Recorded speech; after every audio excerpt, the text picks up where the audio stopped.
All right, Dmytro Natalukha is a Ukrainian MP. He's also chair of the Economic Affairs Committee for Ukraine. Dmytro, it's really great to meet you, and I hope that this is the start of a longer-term relationship with our podcast. So, thank you for joining us. Thank you for having me, Dana. It's an honor to be with you. You've just come back from Europe. I am actually in Europe waiting for my plane in the evening. So where are you now? I'm in Paris. I'm Paris. currently And in forgive Paris. me, Ukraine is part of Europe, but you've just come back from a meeting with European leaders. Tell me, what is the mood in Europe? Because we hear increasing talk that Ukraine needs to go to the negotiating table with Russia. Do you feel an erosion of support, or do you feel support is just as strong as ever? I wouldn't say it's an erosion of support. I think that it's natural, because what happens is people are starting to get scared in the face of the winter, which is approaching.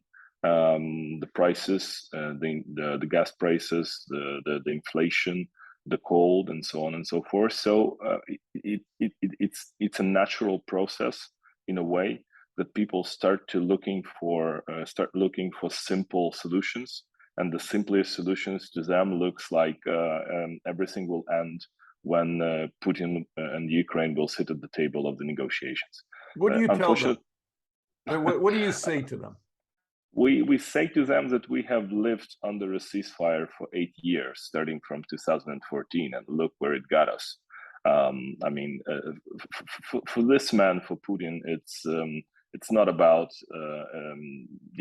simply having a small chunk or a small piece of some land. It's about restoring the greatness of the Soviet Union. And those are some my idea.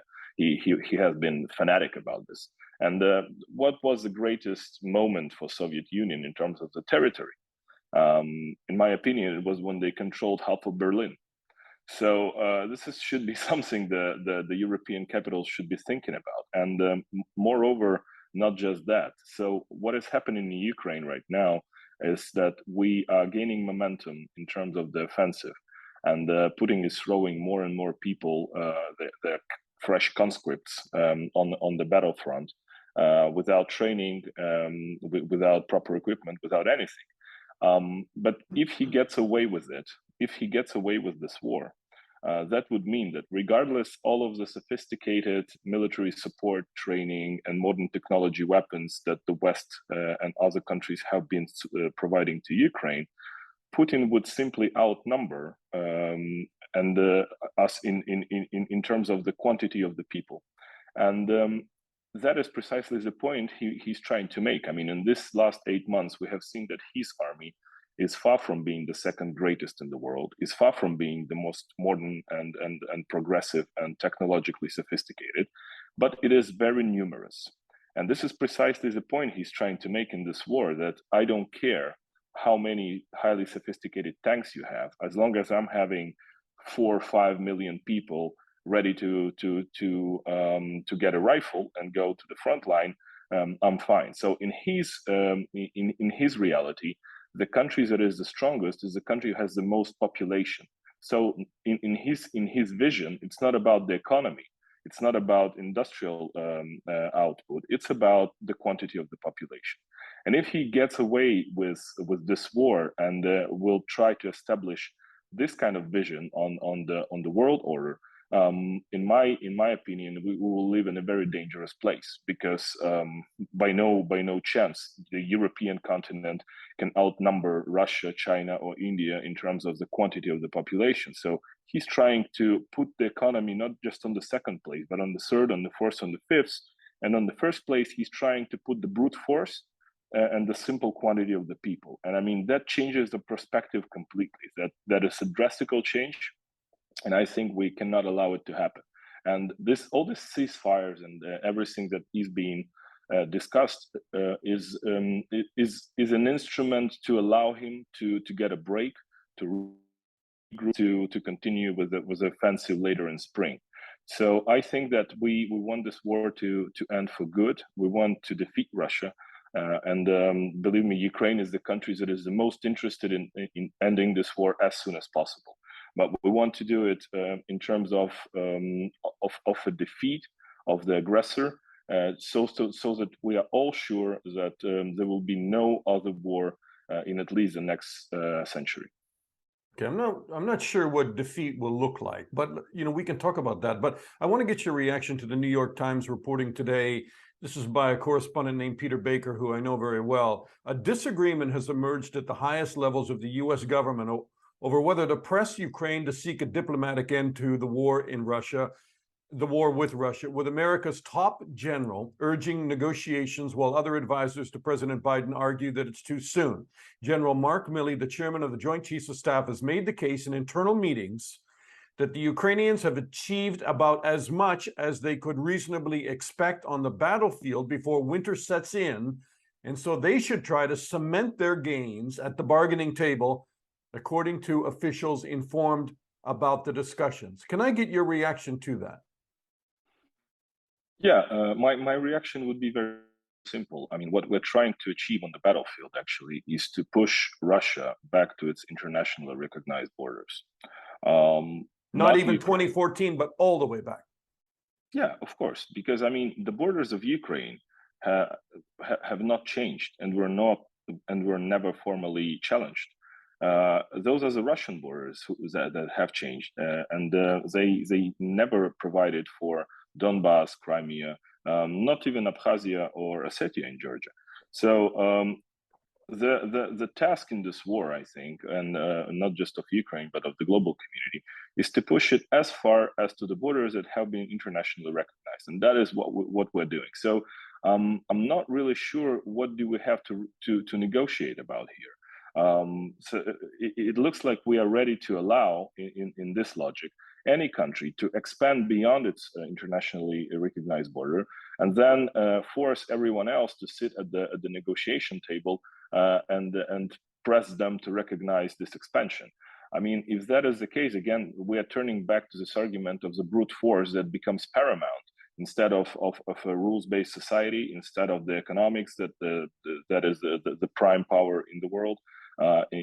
Instead of the progress, instead of modern technologies and so on and so forth. So I'm not sure that the USA, who have been safeguarding freedom, democracy, all those values that are important to the Western civilization we're living in, are ready to change their opinion and say that, okay, from now on, everyone who makes it to expand the borders just because he wants it, and he then is successful in holding this piece of land, can claim its property on that piece of land, regardless of what others think.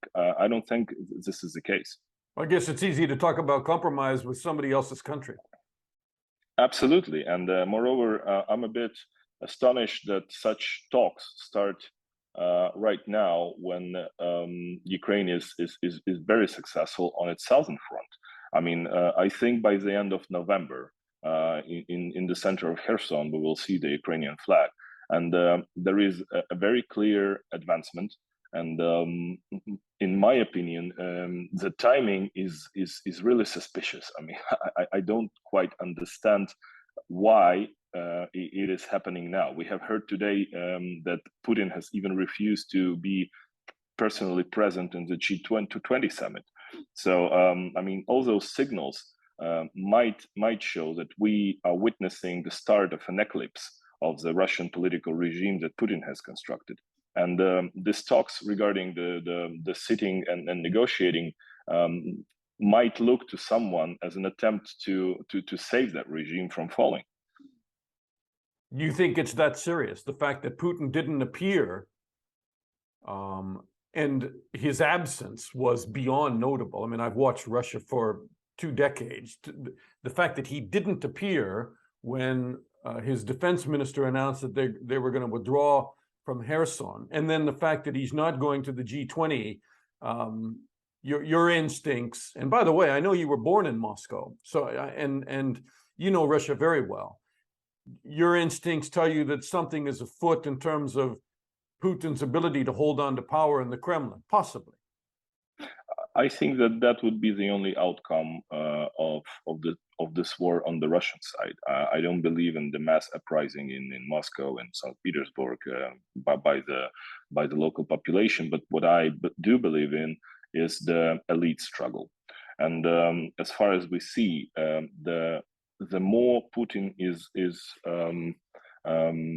failing on the battlefront, the more his tactics fail on the battlefront, the more his surrounding, his circle of power is questioning his rationale and his ability to kind of see through it and to end this war in the least damaging way for themselves, for their own security and property. What do you think, Dmytro? What do you think is? Sorry, I didn't mean to cut you off. Go ahead. Sure. No, and just back to the argument. I mean, I think you would agree that this man has been absolutely fanatic about his personal greatness. I mean, his whole life, his whole political career was to be able to sit at the most important tables, yielding power and influencing like global decisions. And G20 is one of the most influential tables one could expect, and he is deliberately refusing to have one of the 20 seats that are there. So, in my opinion, this should not be underestimated. Very interesting. What do you think is going on in Kherson?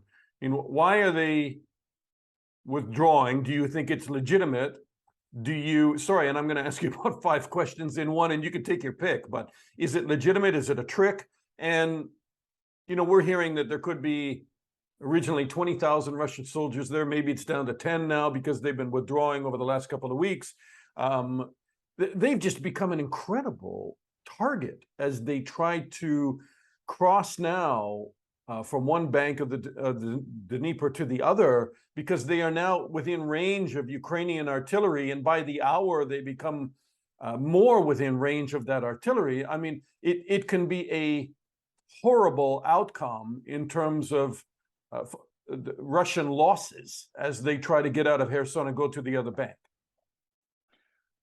Now we are hearing that as of yesterday, Russia has already lost more than 204,000 people in Ukraine, starting from the day of their aggression. So I mean, that is a huge number. That is an incredibly huge number, and just in a couple of last days, there are different speculations, but we don't know the exact numbers yet. But we're talking about a couple of thousands of people died just trying to run away from the Ukrainian advancement. And I in a couple of days. Just in a couple of days, and I'm saying to run away because that is precisely what is happening. So the Ukrainian forces were targeting the means of communications of the Russians since mid summer. And I think in late August, they succeeded to cut off and to severely damage the means of communication of the Russian troops in Kherson.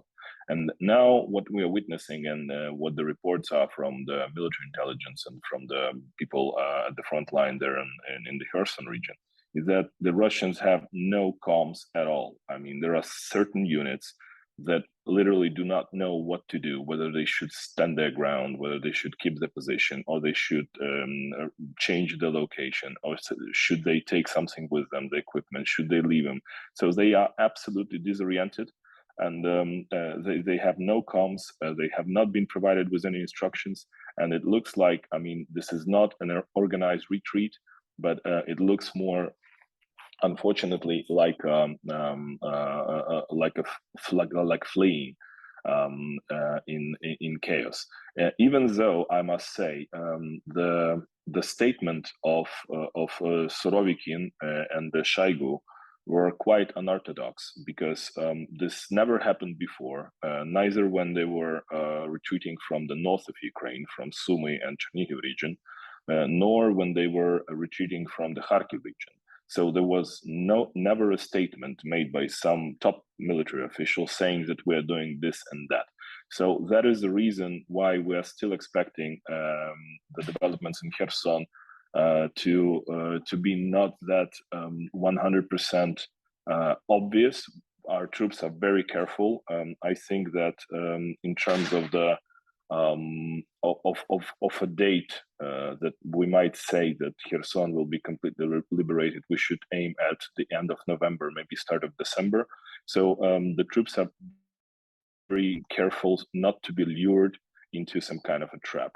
For that reason, we are, very restrictively positive. Let's put it that way. Two questions to you, because I know I've taken a lot of your time. One would be, what happens after Kherson is taken? Do you think this progresses to what comes into Ukrainian gun sights? Crimea? Yes, absolutely. I mean, as I said in the beginning, the aim is to push Russia back to its internationally recognized borders. And the Crimea was never part of the Russia, and the border was never there. The border was close to the Rostov-na-Donu, and that is precisely where they should fall back. Do you think that could still happen in the wintertime? How quickly would that happen? I think that we are talking more about some early spring, because obviously it will take some time to gather forces and to clear up the whole region of Kherson. We're not talking just about one city, which is big, but also about some small villages, and we need to reinforce the flanks, the position. So obviously this will take some time, resources. But then again, I think that the aim is clearly to advance and to push the Russians back home. Last question to you. You were meeting with Europeans, and you know that they've just come through with a financial package for Ukraine to help the economy. And I mean, the economy has had the rug pulled out from under it, and it was blocked by Viktor Orban in Hungary, and he used a veto. What would you say about Hungary, and how does the EU, how should they deal with Hungary and Orban? In my opinion, what has happened is that Hungary is just bargaining on the corpse and on the blood of Ukrainians. It's not a very pleasant thing. I personally know some very great and patriotic Hungarians who are really supporting us and who are trying to to bring to senses the political elite of Hungary. But all in all, I think that it might be a rather short-sighted approach, and definitely not the most friendly one. Of course, we would like to see our neighbor, literal neighbor, to be more welcoming in understanding all the tragedies that our nation is going through, and the importance of this war, not just for Ukraine but for the whole continent, in my opinion. I think that at first Russia put to test the Ukrainian military in February, in March, maybe even in April. And after the military has passed this test, it's a different army, I tell you. It's a very self-confident, a very venturesome, a very daring army. Now will be a test for the civilians. Us in cold houses, in dark cities, in cars with empty tanks, fuel tanks. This is a test for the civilian population. But once the winter is over, it will be a different nation. And not just the Ukrainians, but I think for all of Europe, for all the Europeans out there who will be able to overcome this challenge and this test, and refuse to be bullied, refuse to be blackmailed by some psychopath who thinks that he can own the world. So, in my opinion, if Orban does not understand that, what can I say? I'm very saddened by that. Dmytro Natalukha, member of parliament in Ukraine, so great to talk to you. Thank you so much. Thank you very much, Dana. Thank you for having me. It's a pleasure and an honor, really. Thank you.